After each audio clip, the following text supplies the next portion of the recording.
তোমা কি কি দিলে?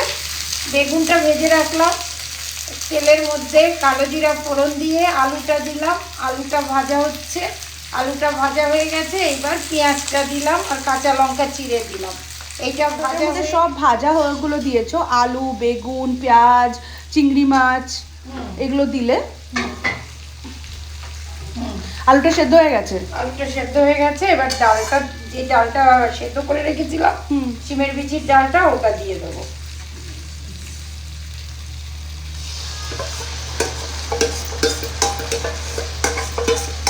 সামান্য একটু জল দেবো।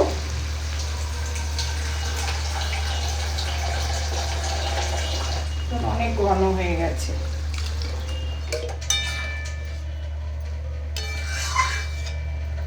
এটা এখন ফুটবে, ব্যাস যেই ফুটবে নুনটা, নুন একটু দিয়েছিলাম, আবার একটু নুন চেক করে দিতে হবে। তারপরে সামান্য একটু মিষ্টি দিয়ে ধনেপাতা দিয়ে নামিয়ে দিতে হবে, ব্যাস হয়ে গেল। আজকের লাঞ্চ হচ্ছে লাল শাক, লাউয়ের খোসা ভাজা চিংড়ি মাছ দিয়ে, এটা লাউ তরকারি মাছের মাথা দিয়ে, আর এটা দ্য স্টার রেসিপি শিমের বিচির ডাল চিংড়ি মাছ দিয়ে। এটা আমার ফেভারেট। আজকে মায়ের সাথে আমিও বসে লাঞ্চ করছি। অনেক দিন হয়েছে আমি ভাত আর তরকারি খাচ্ছি না ঘরে লাঞ্চে, তো মা বলল যে আজকে অনেক সুন্দর সুন্দর তরকারি বানিয়েছে, তো ভাত খেতে।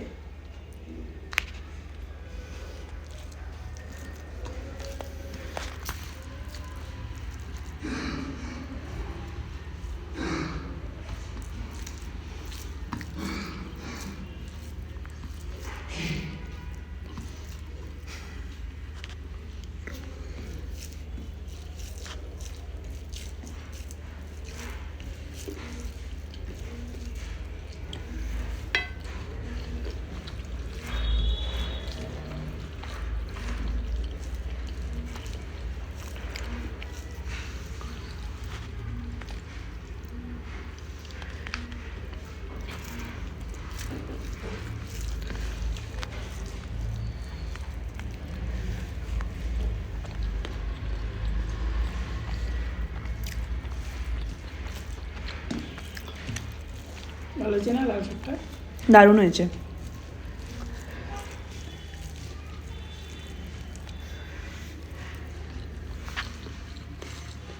নেক্সট ইজ লাউয়ের খোসা ভাজা চিংড়ি মাছ দিয়ে।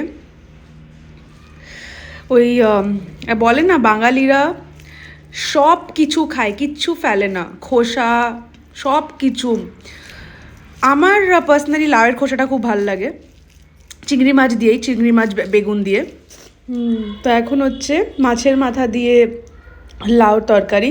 আমার এটা খুব ভাল লাগে, এমনি তো আমি লাউ খাই না, কিন্তু মাছের মাথা দিয়ে খুব ভাল লাগে। আর এটা ছোটোবেলার থেকে যার পাতেও এইটা থাকতো, আমি খুঁজে খুঁজে এইটা নিতাম। আমি আর আমার ভাই বোনরা এটাকে চামচ বলি, আর আমরা লিটারালি এইটা দিয়ে ভাতটা খেতাম। তো এটার সাথে খুব মেমোরিজ আছে আমার আর আমার ভাই বোনদের।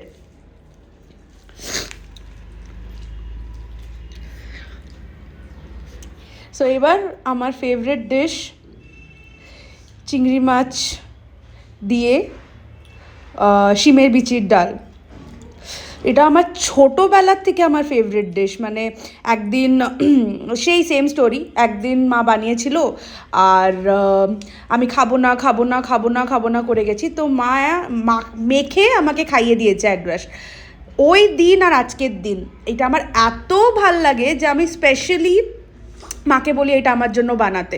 এটা সবসময় অ্যাভেলেবেল থাকে না, একটা সার্টেন সিজনে এটা অ্যাভেলেবেল থাকে। তো এটা আমার খুব ফেভারিট, খুব খুব ফেভারিট।